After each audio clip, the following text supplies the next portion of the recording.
Lúcifer, então, como opositor a Deus, realmente está aqui para agir contra a vontade de Deus. Isso Exatamente. é fato. É fato. Eu posso falar isso até de uma forma bélica. Bélica. Nesse exato momento está havendo um grande conflito entre o bem e o mal. E os dois lados querem você. Cara, eu não vou dormir hoje. Mas é verdade. Mas sempre? Sempre. Não há trégua. A cada ação. A cada ação. E não há trégua, e colocar-se em neutralidade já escolheu o lado do mal. Ah, é? Você não escolheu um lado, você já escolheu. Já escolheu. Caramba. Você não escolheu um lado, você já escolheu. Você tá entendendo? Você tá lá na guerra. A família que tá ali é judia. Hitler tá vindo pra matar todo mundo. É. Só de você falar, não tem nada a ver com isso, Eu não conheço ninguém aqui. você já assumiu a posição do algoz. A vizinha tá lá apanhando do marido. Entendi. Lei Maria da Penha. Você não denuncia, você já assumiu o papel do lado do cara agressor. Você é tão agressor quanto ele, porque você é omisso. E na guerra do grande conflito é esse. Está tendo um grande conflito do bem contra o mal.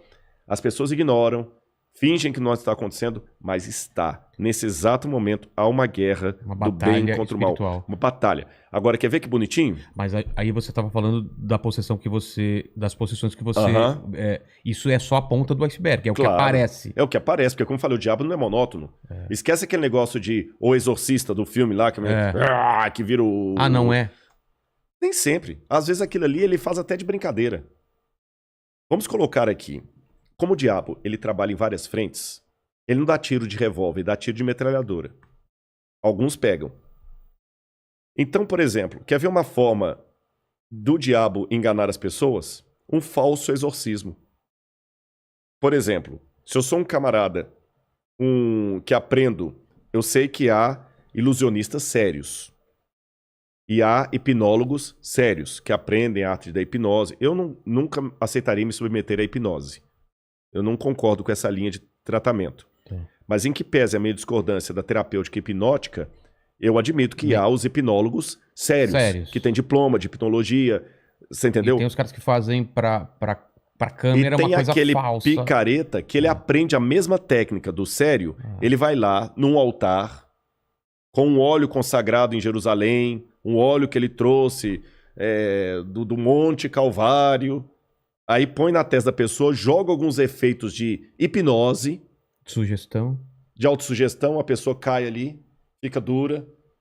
Sai demônio, faz aquele teatro todo. Sim. Aquele ali foi um falso exorcismo. Mas foi satânico. Sabe por quê? O diabo aproveita essa questão porque ele sabe que algumas pessoas vão ficar com medo. Outras vão pegar aquilo ali para desdenhar tudo que é de Deus. Ele vai pegar tudo e colocar num balaio só. Então, se você falar, hoje eu vou entrevistar um cara que é crente, é mais um. Então, até nisso ele ganha. Você tá entendendo? Agora, não se deixe enganar. O conflito está acontecendo. Se eu falasse isso aqui de maneira mais bonitinha, se eu falar o seguinte, não, eu vou falar com você hoje da teoria de Kardashev. Kardashev foi um russo físico que ele teorizou que existem vários universos e que o grau de elevação desses universos é baseado nos mundos, é baseado na quantidade de energia que ele gastou do seu planeta e como ele usa. Não tem nenhuma comprovação disso, nada. Mas Kardashev era um físico russo. Ele criou a teoria de Kardashev. E tá aí. Você entendeu? E todo mundo, nossa, legal, se eu falar lá na escola da USP de física lá, eu vou falar sobre Kardashev, todo mundo vai ouvir a palestra, que interessante, tudo. Então existem graus de civilização, ele fala de civilizações interplanetárias. Caramba. As mais sofisticadas e as menos. Aí todo mundo ouve com respeito. Se eu falar de hierarquia de anjos, todo mundo vai cuspir, rir e ridicularizar. E existe. E existe. E eu tenho mais evidências sobre isso do que do Kardashev. Então, por isso que eu falo, as pessoas têm que aprender a pensar e não simplesmente repetir mantras. Mas me fala, eu te interrompi sobre esses... você ia contar uma história de possessão. Eu me lembro uma vez, eu tive poucas experiências nesse sentido. Eu já vi umas coisas estranhas também na igreja que me assustaram. Assim. Eu tive poucas experiências dessas, mas o suficiente para eu ver que realmente poderia ter atos demoníacos. Eu lembro de um rapaz, não vou revelar o nome dele, é claro, em Belo Horizonte, que estudava comigo. Eu estava ainda no ensino médio. E um dia a gente foi estudar a Bíblia e ele incorporou. e a voz dele ficou muito modificada. E aconteciam coisas muito sinistras. Eu lembro de uma cena que ele virou e falou assim... Eu não sei o que ele falou lá, eu não lembro mais. Que foi uma luta com o diabo ali, porque Jesus fala que tem algumas castas que só saem com jejum e oração. Caramba. E quando ele falou assim, ele olhou pra torneira e a torneira, pá, disparou na mesma hora. Porque saindo água? Saiu água. Ele só olhou. Vamos pegar a matemática e a estatística. Qual a chance matemática do cara olhar pra torneira e pá, dispara? Do nada.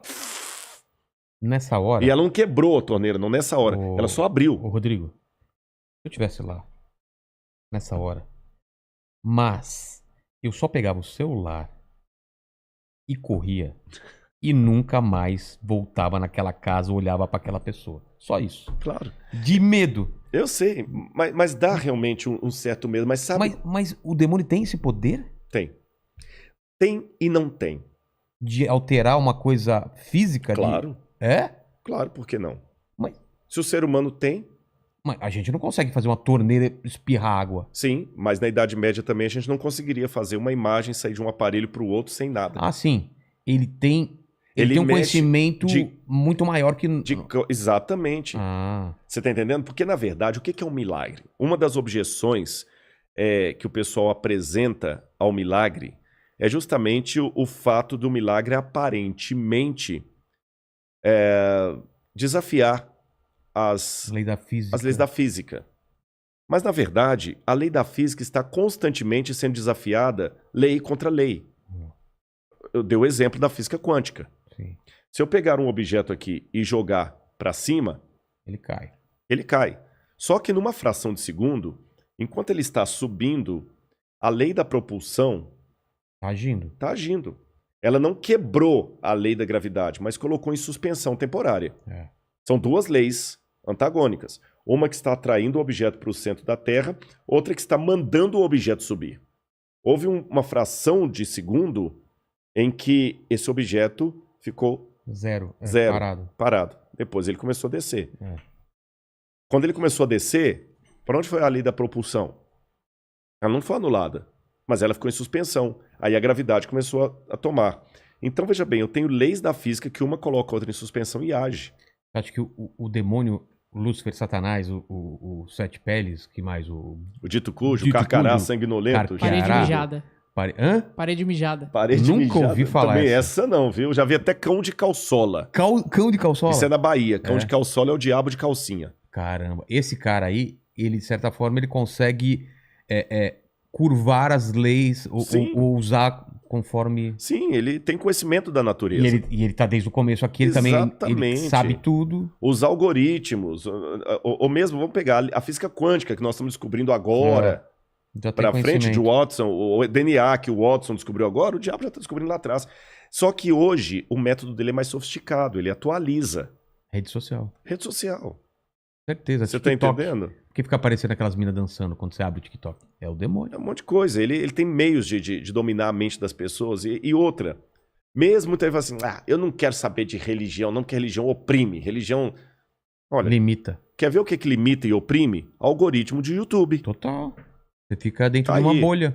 Aliás, um documentário que, desculpa fazer merchan aqui, mas Não, acho que todo muito mundo tem que bom, assistir, tudo bom. é o Dilema das Redes.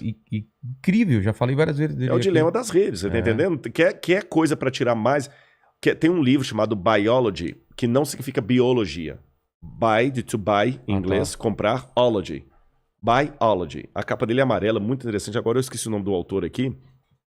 Esse livro, ele mostra as técnicas comerciais para te obrigar a comprar. É? Então você acha que você gosta da Coca-Cola porque você gosta da Coca-Cola? Não, porque tem técnicas subliminares Exatamente. em filme que você sai do cinema querendo tomar uma Coca-Cola. A gente já está comprovado isso aí. Fizeram várias experiências, colocar um frame no meio de vários. Exatamente. Com a Coca-Cola Parece que você teoria não da vê. conspiração. E muita gente que fala assim, não quero saber de Deus porque oprime. Não, o que oprime é justamente... Olha que interessante. Você sabe qual a palavra que mais se repete nos 10 mandamentos de Deus? Não. Não. Bingo. Quando eu olho assim, a palavra não parece que ela vai tirar a minha liberdade, vai tolir minha liberdade. Não faça Não isso. Até para falar não, independente do idioma, não em hebraico, lo. Não Em alemão. Em alemão, Nein. nein. Em português, não. Em espanhol. No. Não. Em inglês, né? Not. Tudo te faz fechar. Agora vamos pegar as palavras como sim. Em hebraico, can.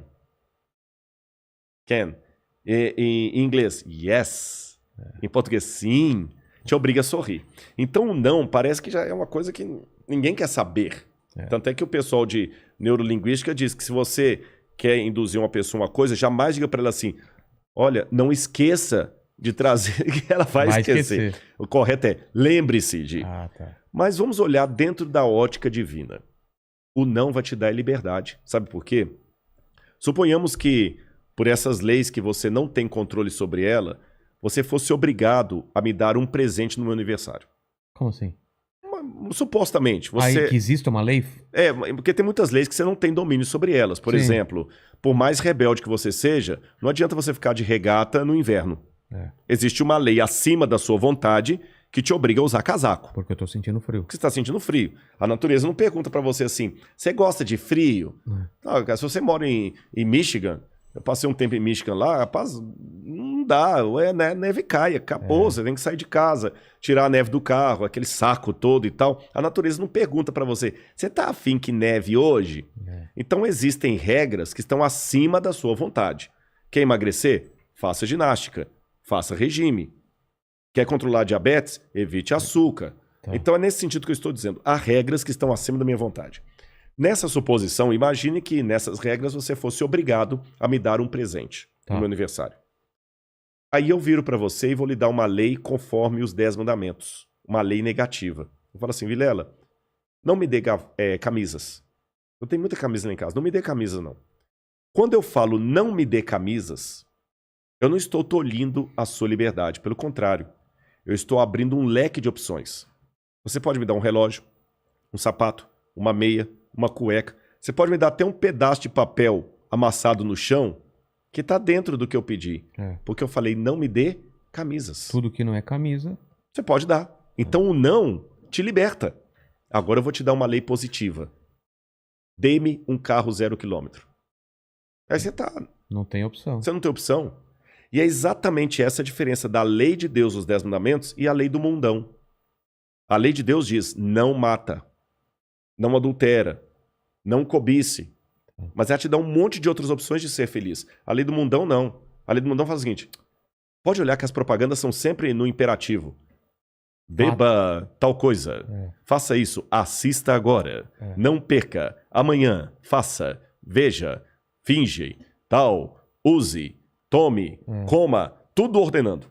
E muitas coisas, no início você pode escolher, por exemplo, droga. No início você pode escolher se usa ou não. Depois você só vai escolher qual boca de fumo você vai usar, porque deixar a droga não é fácil. Então, quer dizer, a lei do mundo, ela tem uma aparência de piedade, de liberdade, mas ela tolhe você. Ela tem uma aparência de sim. De sim, mas é um sim que te obriga. Por isso que muitos jovens hoje, eles não são o que são porque eles gostariam de ser. Eles são o que são porque se eles ousarem ser diferentes, a galera vai excluí-los. E ninguém quer ser esquisito. Ninguém quer ser rechaçado. Quer fazer parte de uma turma. Ele tem que fazer parte de uma turma, então ele paga o preço da turma. Ele não vai para a igreja porque a igreja tolhe a liberdade. Mas ele se envolve numa turma que igualmente tolhe a liberdade dele e ele faz aquilo bonitinho, sem questionar. Sem reclamar. Exatamente. Esse é o ponto.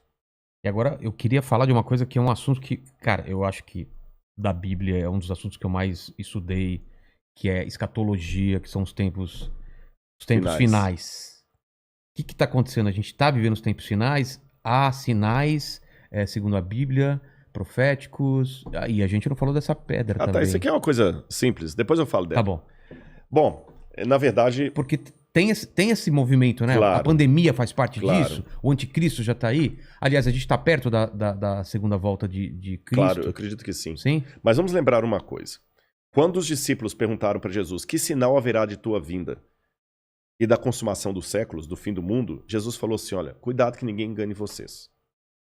Primeira coisa que ele já falou. Cuidado. Virão muitos em meu nome dizendo, eu sou o Cristo, enganarão a muitos. Certamente, isso está em Mateus capítulo 24. Depois, quem tiver uma Bíblia em casa, procurem Mateus capítulo 24. Ele fala o seguinte, certamente, vocês ouvirão falar de guerras e rumores de guerras. Não se assustem. Ainda não é o fim. Se levantará nação contra nação, reino contra reino. Haverá fomes e terremotos em vários lugares. Mas isso é apenas o princípio das dores. O princípio das dores, exatamente. Então veja bem, guerra tem no mundo desde que o mundo é mundo. Fome, a Bíblia fala fome no Egito na época de José. Então não vou falar assim, o mundo está chegando ao fim porque está tendo guerra. O mundo está chegando ao fim porque está tendo fome. Não faz sentido.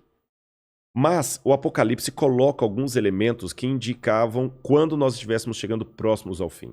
Embora, nota de rodapé aqui, ninguém sabe o dia nem a hora da volta de Jesus. É estupidez. Tentar adivinhar. Não, claro, não podemos isso. Você entendeu?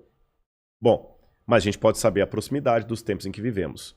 Então tem algumas coisas no Apocalipse que são características do tempo do fim. Exemplo, Apocalipse 11, 19. Diz assim: as nações ficaram iradas.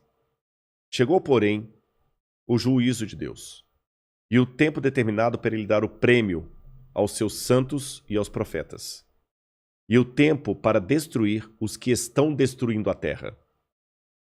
Ora, na época de Cristo não tinha como destruir a terra. O Apocalipse estava fazendo uma profecia de uma época em que a terra poderia ser destruída por seres humanos, coisa que na época do Apocalipse não tinha como. E ele fala depois das pragas de Deus que iriam cair. Essas pragas não caíram ainda. Mas os vislumbres dela... Não caíram? Não. A peste não é... A do Apocalipse, né? É. Mas os vislumbres delas podem estar já batendo as portas. Quer um exemplo? Diz que um anjo derramou a sua taça sobre o sol, e foi-lhe dado queimar aos homens com grande fogo. Os homens se queimavam com um intenso calor e blasfemavam o nome de Deus que tinha autoridade sobre essa praga. Olha o problema da camada de ozônio, o efeito estufa, o que está acontecendo com o sol. O outro anjo derramou a sua taça sobre os rios e fontes d'água e mares, que se tornaram como sangue de morto. Sangue de morto não é vermelho, dessa cor. Sangue de morto é escuro, é fétido, é quase coagulado. Como é que está Pinheiros, Tietê, Lagoa Rodrigo de Freitas, as águas do mundo? Poluição. As previsões é que até 2025 a guerra do mundo vai ser pela água. Fala do anticristo, que ia dominar o mundo inteiro de uma maneira algorítmica. Pacífica, porque é um algoritmo. O 666. O que é o 666? O que é o 666? Na época do Antigo Testamento, Deus deu algumas normas para os judeus. O povo do Oriente Médio, ele é muito simbólico, sabe? Ele tem muito esse lance do símbolo que aqui no Ocidente a gente perde. Então o judeu pode olhar, ele usa o paiot, que significa alguma coisa, o kippah, que é aquele chapeuzinho na cabeça. E Deus falou o seguinte: olha, vocês vão pegar a lei de Deus, escrever um resumo da lei de Deus e vão colocar por frontal entre os olhos, numa caixinha aqui, e também na mão de vocês. O judeu hoje usa na mão esquerda. Pode olhar aqui no Muro das Lamentações, você vê o judeu orando lá, né? Baruch atah b'shem Adonai Eloheinu melech haolam. E ele vai orando no muro e ele tá com aquela caixinha preta aqui e outra na mão. Aí no Apocalipse a gente vê que o inimigo, o diabo, que se vale do anticristo, assim como Deus envia o Cristo... o anticristo é a versão do Cristo pro demônio. Pro demônio, o anticristo. Ele faz uma paródia de Cristo. Aí, como Deus no Antigo Testamento pediu aos judeus para ter a lei de Deus na testa e na mão, o anticristo coloca também um sinal, uma marca, na testa e na mão. Então significa uma época em que a lei de Deus vai ser questionada. Nessa época em que a lei de Deus for questionada, diz o Apocalipse, ninguém poderá comprar nem vender, senão aquele que tem a marca da besta e o número do seu nome. Ora, esse número é 666. Aí muita gente pega isso e fala o seguinte: então vou começar a calcular. Hitler dá 666, o Papa, o Saddam Hussein, Bill Gates, até a Ellen White, que é uma pioneira do Adventismo, ela dá 666, mandíbula, todo dá 666, né? No grego está o seguinte: aquele que tem entendimento, calcule. E essa palavra calcule no grego ali é a mesma palavra para faça a contabilidade daquilo que o anticristo vai fazer. E o que o Apocalipse deixa bem claro é que o anticristo vai ser a revigoração do Império Romano, que era o inimigo do povo de Deus. E por que 666? Na cultura da Babilônia, o 6 era o número base para você fazer qualquer cálculo. Era um número divino. Tanto é que quando Nabucodonosor ergue uma imagem, ela tinha 60 côvados por 6. 60 por 6. O 6 era um múltiplo divino. E ali você tem o 666, múltiplo de 6. Agora o Apocalipse fala que ele vai controlar a economia. Os povos da terra vão segui-lo. Ninguém vai poder, falando quem pode pelejar com ele. E o que nós estamos vendo agora é o mundo caminhando pela primeira vez na história para uma unificação mundial. De moeda? De tudo. Parece até teoria da conspiração que eu vou falar, mas não é. O mundo está caminhando para uma unificação. Ah, Rodrigo, mas nunca. Aqui no Brasil mesmo a gente vê a briga dos de esquerda com os de direita. É. O pessoal não está entendendo. Essa unificação não significa unificação de mente, mas unificação de propósito. Que é um exemplo que o mundo pode se unir por um propósito, apesar de se odiar mutuamente? Pandemia. A pandemia. Exatamente. O Irã está usando máscara, Israel também está usando máscara. É. Os palestinos estão jogando foguete lá em Israel, Hamas. o Hamas, mas o israelense está usando máscara, o palestino também. É. O egípcio tá usando álcool em gel, o iraniano está usando álcool em gel, o americano está usando álcool em gel, o russo está usando álcool em gel, então o Putin está usando álcool em gel. A mesma coisa o presidente do Brasil, o presidente da Argentina, da Venezuela, o mundo parou. Então é possível as pessoas, essa união do mundo inteiro em algumas coisas mesmo. Ela não só é possível, como ela é um caminho sem volta. Por que está falando tanto em criptomoeda? Nós já estamos passando por uma transição do dinheiro. Dinheiro de papel, né? De papel, você entendeu? Dinheiro baseado em tesouro nacional. E o mundo hoje precisa. Isso aqui não é uma defesa do Rodrigo, não é um desejo do Rodrigo. Eu estou falando de uma tendência. Tendência. O mundo precisa se unificar porque existem, Vilela, alguns elementos hoje que estão à solta, como se fossem crianças bagunceiras numa casa cheia de faca, de garfo, de objetos cortantes e letais, sem um adulto para controlar essas crianças. Você jamais faria isso. Quais são as crianças que estão à solta no mundo e precisam de um adulto para controlá-las? Um preceptor, uma babá? Internet. Quem tem domínio da internet? Você na internet você pode encontrar o podcast do Inteligência Ilimitada, mas você também pode encontrar uma fórmula para fazer um coquetel Molotov. É. O camarada pode assediar você para fazer parte do Estado Islâmico. Quem controla a internet? Nem os Estados Unidos. Não, ninguém. Está na mão de ninguém. Quem controla tráfico de drogas e de armas em nível mundial? Ninguém. Lavagem de dinheiro está aí. O terrorismo está aí e lavam dinheiro. Quem controla bolsa de valores? A economia do mundo não aguenta por mais 20 anos nas mãos da bolsa de valores que é especulativa. Se cair a bolsa de Tóquio, você nunca foi ao Japão, mas você pode perder o seu emprego e essa casa aqui porque caiu a bolsa de Tóquio. O Bradesco pode falir porque teve um crash na bolsa de Nova York. E a gente viu, essa pandemia viu como nós estamos economicamente vulneráveis. Economicamente vulneráveis. Quem controla o terrorismo mundial? Então esses elementos... mais um. A ecologia. Não quero entrar no debate se a Amazônia é nossa ou não é nossa. O fato é que se a gente não cuidar da Amazônia, o mundo todo se ferra, caramba. Você tá entendendo? Então não tem mais esse negócio assim, é meu. Então hoje a gente precisa de um governo único que com leis mundiais controle a internet, bolsa de valores, que vai desaparecer, o reset tá aí, controle a economia, gastos, terrorismo e tudo mais. E os países, por mais que continue havendo direita e esquerda, situação e oposição, não interessa, Islã e cristianismo, vai precisar se unir, não porque eles se amam, porque não tem outro jeito. E essa união está muito parecida com o caminho de preparação para o anticristo. Agora, a minha questão aqui não é cair naquela esquizofrenia escatológica de achar agora que qualquer coisa eu tenho que evitar porque senão é a marca da besta. Eu já vi gente, isso aqui é sério, que não quer deixar colocar o revolvinho da temperatura na testa da mão, que aquele é a marca da besta. Calma. Estupidez, não tem nada a ver um negócio desse, gente, tá bom? Agora, quando esse governo único se interpuser entre a minha fidelidade a Deus e a minha fidelidade ao Estado, esse é o único momento em que eu estou livre perante Deus para ter uma desobediência civil, social. Porque a própria Bíblia me ensina a ser obediente às autoridades constituintes. Mesmo quando Nero estava no poder, Pedro escreveu: respeitem as autoridades constituídas. A César o que é de César. Dai César o que é de César. Pague os impostos. Seja um bom cidadão. Que a crise não venha por culpa de vocês. A Bíblia me ensina a ser um bom cidadão. Porém, a própria Bíblia fala: quando o governo der uma ordem... A Bíblia não diz isso explicitamente. Diz assim, em termos filosóficos. Sim.